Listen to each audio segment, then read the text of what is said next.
Important fact की series में आपका स्वागत है। चलिए स्टार्ट करते हैं अपनी पहली स्लाइड से। पहली स्लाइड में आप लोग देख भी रहे होंगे कि इसमें 38वें राष्ट्रीय खेल की बात की गई है जो 2025 में हुआ है। तो इसका आयोजन उत्तराखंड राज्य के द्वारा किया गया था। तो उत्तराखंड जो है मेजबानी किया था क्या 38वें राष्ट्रीय खेल का। और यह खेल 26 जनवरी से लेकर 14 फरवरी तक चला। अगर हम इसके शुभंकर की बात करें, मस्कट की बात करें, तो इसका मस्कट था मौली, जो कि एक हिमालयी मोनाल पक्षी है। ठीक है, तो मोनाल पक्षी, हिमालयी मोनाल पक्षी है जिसको मौली बोला जाता है। यह था मस्कट। शुभंकर, इसका आदर्श वाक्य रखा गया था संकल्प से शिखर तक। इसमें टोटल 35 खेल थे और इसमें 37 टीमों ने पार्टिसिपेट किया था। अब हम लोग बात करेंगे मेजर ध्यानचंद खेल रत्न पुरस्कार के बारे में। ठीक, तो इस वर्ष 4 लोगों को मेजर ध्यानचंद खेल रत्न पुरस्कार से नवाजा गया। इसमें पहले नंबर पे हैं डी गुकेश, इनको शतरंज की फील्ड में। हरमनप्रीत सिंह, इनको हॉकी की फील्ड में। प्रवीण कुमार को पैरा एथलेटिक्स की फील्ड में। और मनु भाकर को निशानेबाजी के क्षेत्र में मेजर ध्यानचंद खेल रत्न पुरस्कार से नवाजा गया है। अब हम लोग बात करेंगे जो हाल फिलहाल में महत्वपूर्ण सम्मेलन हुए हैं उनके बारे में। तो अगर अगर अभी की बात किया जाए तो 4 महत्वपूर्ण सम्मेलन जो है आपको देखने को मिले। तो एक है G7, दूसरा है G27 सम्मेलन, ब्रिक्स सम्मेलन और कॉप सम्मेलन। ठीक है, तो सबसे पहले हम लोग बात करेंगे G7 कॉन्फ्रेंस के बारे में। ठीक, तो G7 सम्मेलन जो है, इसमें अगर हम लास्ट ईयर की बात करें तो मतलब 2024 में 50वां G7 की जो मीटिंग हुई थी वह इटली की कैपिटल रोम में हुई थी। 51वां G7 की मीटिंग यह कनाडा में इस वर्ष हुआ। और 52वां जो है G7 की मीटिंग 2026 में फ्रांस में आयोजित होगा। अगर हम लोग G20 सम्मेलन की बात करें तो 18वां जो G20 का सम्मेलन था वह भारत में हुआ था 2023 में। तो भारत की राजधानी नई दिल्ली में जो है 18वां G20 सम्मेलन हुआ था। इस वर्ष जो अगले वर्ष की अगर हम बात करें 2024 की, तो 2024 में 19वां G20 सम्मेलन हुआ था। और इस वर्ष G20 का जो सम्मेलन होगा मतलब 2025 में 20वां जो शिखर सम्मेलन होगा वह दक्षिण अफ्रीका में। अगर हम लोग ब्रिक्स सम्मेलन की बात करें तो 16वां ब्रिक्स सम्मेलन 2024 में रूस का शहर है कजान, वहां पे हुआ था। 17वां ब्रिक्स सम्मेलन ब्राजील में हुआ है अभी हाल फिलहाल में। और 18वां बहुत ही इंपॉर्टेंट है जो 18th ब्रिक्स सम्मेलन है वो 2026 में भारत में होगा। जो 18th ब्रिक्स सम्मेलन है वो कहां पे होगा? भारत में 2026 में। अब हम लोग बात करेंगे COP सम्मेलन के बारे में। तो जैसा कि हम लोग जानते हैं कि United nation framework convention on climate change UNFCCC के द्वारा COP की कॉन्फ्रेंस ऑफ पार्टीज की जो है मीटिंग कराई जाती है। तो इसके तहत जो COP28 था, जो COP28 था वह 2023 में UAE के शहर दुबई में हुआ था। COP29 2024 में अजरबैजान की जो कैपिटल है बाकू, वहां पे हुआ था। और COP जो कॉन्फ्रेंस ऑफ पार्टीज जो 30 नंबर की है इस वर्ष ब्राजील में होगा। अगर हम लोग भारत की बात करें तो भारत में कॉन्फ्रेंस ऑफ पार्टीज 2028 में होगा और यह होगा COP33, जो 33वां COP है कॉन्फ्रेंस ऑफ पार्टी UNFCCC के द्वारा वो कराया जाएगा 2028 में। कहां? भारत में, अपने देश में। ये जो 2028 का वर्ष है COP के पॉइंट ऑफ व्यू से याद रखिएगा। अब चलते हैं अगली स्लाइड की तरफ। ये स्लाइड जो है वो काफी इंपॉर्टेंट है। इंपॉर्टेंट इसलिए है कि हाल फिलहाल में हमने देखा कि भारत चौथी अर्थव्यवस्था बन गई। यह न्यूज जो है काफी चर्चा में थी, लेकिन यहाँ पे जो चौथी और पांचवी जो रैंक है उसमें उसमें थोड़ा सा जो है एक ध्यान देने वाली बात है। क्यों? क्योंकि देखिए चौथे रैंक पे भारत और जापान एक दूसरे से फाइट कर रहे हैं। कभी जो है वो जापान जो है वो चौथे रैंक पे आ जाता है तो कभी भारत। यह मामला है जो एक्सचेंज रेट है डॉलर टू रुपीज के, उसके वजह से। तो ये जो लिस्ट दी गई है टॉप 5 इकोनॉमी की, यह जून के महीने की है। जून 2025 के महीने का यह आंकड़ा है। उसके आधार पे जो है टॉप 5 इकोनॉमी बताई गई है और जिसमें भारत जो है चौथे स्थान पे आपको दिखाई पड़ रहा है। तो यहाँ पे अगर हम लोग सबसे बड़ी अर्थव्यवस्था की बात करें विश्व की, तो विश्व की जो सबसे बड़ी अर्थव्यवस्था है वह है अमेरिका, USA, जिसकी GDP है 30.51 ट्रिलियन डॉलर। और इसकी पर कैपिटा जीडीपी की बात करें तो ये है 89.11, और ध्यान रखिएगा ये थाउजेंड में, ठीक है। तो 89.11 थाउजेंड पर कैपिटा जीडीपी है, मतलब कि प्रति व्यक्ति जीडीपी इसकी कितनी है, 89.11 थाउजेंड। अगर हम लोग इसकी एनुअल ग्रोथ रेट की बात करें जीडीपी की तो 1.8% है। दूसरे नंबर की सबसे बड़ी अर्थव्यवस्था है विश्व की, वह है चीन की। तो चीन की जो जीडीपी है टोटल 19.23 ट्रिलियन डॉलर है, ठीक। और इसकी पर कैपिटा जीडीपी है 13.69 थाउजेंड, और इसकी एनुअल ग्रोथ रेट है जीडीपी की 4%। अगर हम लोग तीसरे रैंक की बात करें तो तीसरे रैंक पे आता है जर्मनी। तो जर्मनी जो है इसकी टोटल इकोनॉमी है 4.74 ट्रिलियन डॉलर की, और पर कैपिटा इनकम है यहाँ पे 55.91 थाउजेंड यूएस डॉलर, और इसकी ग्रोथ रेट जो है बहुत ही कम है, 0.1% है। अगर हम लोग भारत की बात करें तो भारत की जून के महीने में जो टोटल जीडीपी आंकी गई थी वो है 4.19 ट्रिलियन डॉलर, और इसकी पर कैपिटा इनकम यहीं पे जो है भारत जो है वो मात खा जाता है, मात्र 2.88 थाउजेंड पर कैपिटा इनकम है यहाँ की 2.88 थाउजेंड यूएस डॉलर, ठीक है। तो ये बहुत ही कम है। अगर आप यूएस से तुलना करें तो लगभग जो है 40 गुना दिखाई पड़ रहा है। अगर हम चाइना से कंपेयर करें तो लगभग 5 से 6 गुना जो है ये कम है। और अगर जर्मनी से बात करें तो जर्मनी से लगभग 25-26 गुना जो है कम है। और अगर जापान से बात किया जाए पर कैपिटा इनकम में तो लगभग 15 गुना जो है ये कम है, ठीक है। तो यहाँ पे भारत जो है वह जो पिछड़े देश हैं अफ्रीका वाले, उन देशों की कैटेगरी में खड़ा हो जाता है, ठीक है। तो नो डाउट चौथी सबसे बड़ी अर्थव्यवस्था भारत दिखाई पड़ रहा है, लेकिन भारत की पॉपुलेशन इतनी ज्यादा है, इतनी ज्यादा क्या कहें, मतलब कि दुनिया की सबसे बड़ी पॉपुलेशन जो आज की डेट में, ठीक है। चाइना को भी पॉपुलेशन की दृष्टि से देखा जाए तो चाइना को जो है भारत ने पछाड़ दिया है। इसी वजह से यहाँ पे जो पर कैपिटा जीडीपी है वो बहुत कम है, 2.88 थाउजेंड पर व्यक्ति जीडीपी है यहाँ पे। हाँ, एक प्लस पॉइंट ये है कि सबसे तेज ग्रोथ रेट अगर है किसी भी अर्थव्यवस्था का तो वो है भारत का 6.2%, ठीक। ये जो है ये बहुत ही पॉजिटिव इंडिकेटर है।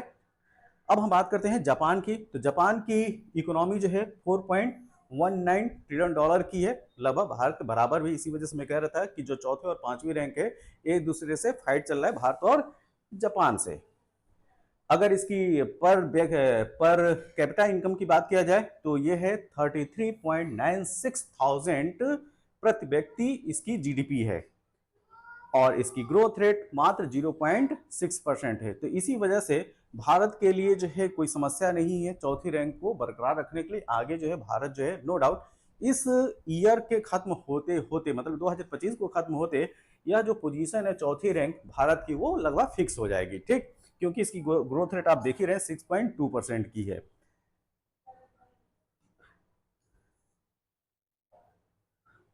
अब हम बात करेंगे कि भारत में एजुकेशन से संबंधित जो महत्वपूर्ण स्कीम चल रही है उनके बारे में। तो ये सारी स्कीम जो है वो नेशनल लेवल की है, राष्ट्रीय स्तर की है।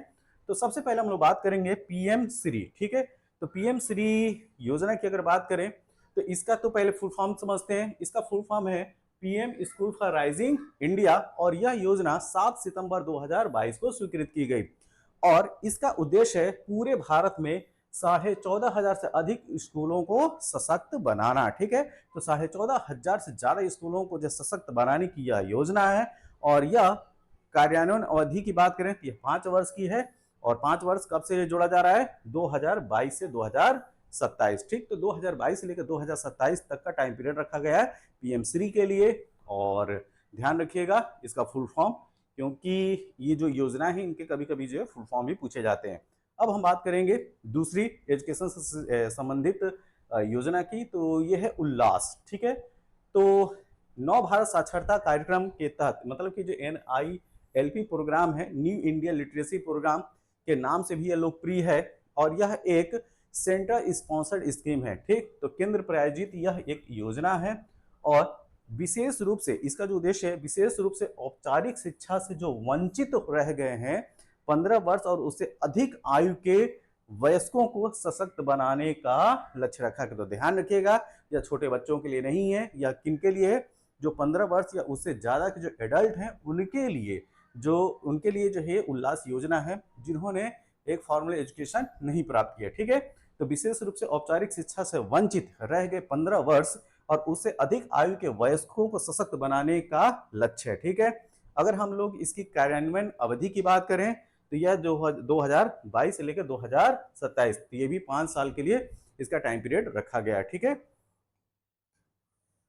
अगली योजना है निपुण भारत। निपुण भारत, इसका जो फुल फॉर्म देखते हैं, तो निपुण भारत का जो फुल फॉर्म है national initiative for proficiency in reading with understanding and numeracy. ठीक है, फिर से इसका फुल फॉर्म देखिए, national initiative for proficiency in reading with understanding and numeracy. और यह जो है योजना 5 जुलाई 2021 को लॉन्च की गई। और इसका उद्देश्य की बात करें तो देश के प्रत्येक बच्चे को कक्षा 3 के अंत तक बुनियादी साक्षरता और गणना में सक्षम करने पर केंद्रित करना है। तो जो बेसिक न्यूमरेसी लिटरेसी है उसको जो है मजबूत करना। ठीक, किस क्लास के बच्चों का, तो क्लास 3 के। ठीक, तो देश के प्रत्येक बच्चे को कक्षा 3 के अंत तक बुनियादी साक्षरता और गणना में सक्षम करने पे ये फोकस्ड है। अगर इसके लक्ष्य की बात करें, इस लक्ष्य को वर्ष 2026-27 तक प्राप्त करने की योजना है। ठीक है, तो ये वर्ष भी याद रखिए, 2026-27 तक जो है इसको अचीव करना है। अगला जो योजना है वो है निष्ठा। ठीक है, क्या है निष्ठा, और इसका full form national initiative for school heads teacher holistic advancement. यह योजना लॉन्च की गई थी 21 अगस्त 2019 को। ठीक है, तो 21 अगस्त 2019 की यह योजना है और इसका उद्देश्य 42 लाख प्रारंभिक शिक्षकों, एलिमेंट्री टीचर्स और स्कूल हेड्स के पेशेवर विकास को बढ़ावा देने पर यह केंद्रित है। निष्ठा ऑनलाइन जो स्टार्ट हुआ था 6 अक्टूबर 2020 को इसको लॉन्च किया गया था। तो ये डेट याद रखिएगा, 6 अक्टूबर 2020 को यह योजना जो है लॉन्च की गई थी। और इसका उद्देश्य क्या है, तो बुनियादी साक्षरता और संख्यात्मक, ठीक है, संख्यात्मकता पर केंद्रित निष्ठा 3.0 7 सितंबर 2021 को प्रारंभ हुआ था।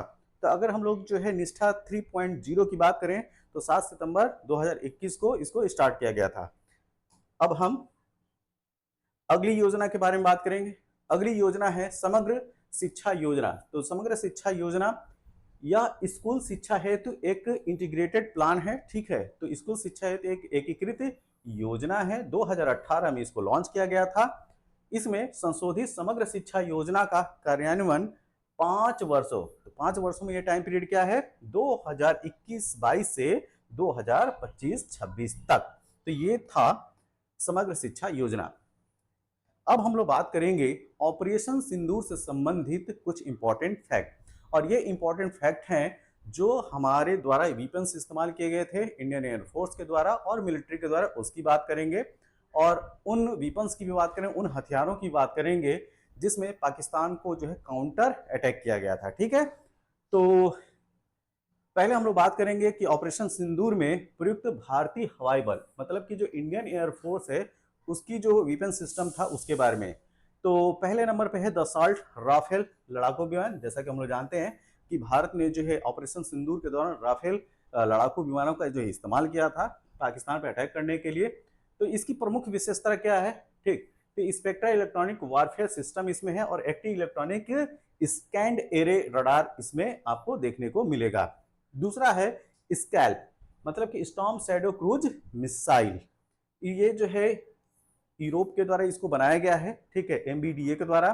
तीसरा है हैमर। ठीक है, तो हैमर का फुल फॉर्म ध्यान रखिएगा, हैमर का फुल फॉर्म है highly agile modular munition extended range. फिर से देखिए हैमर का full form highly agile modular munition extended range, और इसको फ्रांस में बनाया है। ठीक है, अगर हम लोग ब्रह्मोस की बात करें, ब्रह्मोस क्रूज मिसाइल, ठीक है, तो ब्रह्मोस क्रूज मिसाइल इसको जो है भारत और रूस ने जो है संयुक्त रूप से तैयार किया है। ठीक है, और जो इंटरप्रेन्योर है ये है ब्रह्मोस एयर स्पेस। ठीक है, एजेंसी का नाम है ब्रह्मोस एयर स्पेस। तो ये जो है भारत और रूस कंबाइंड तरीके से जो है इस ब्रह्मोस को तैयार किया है।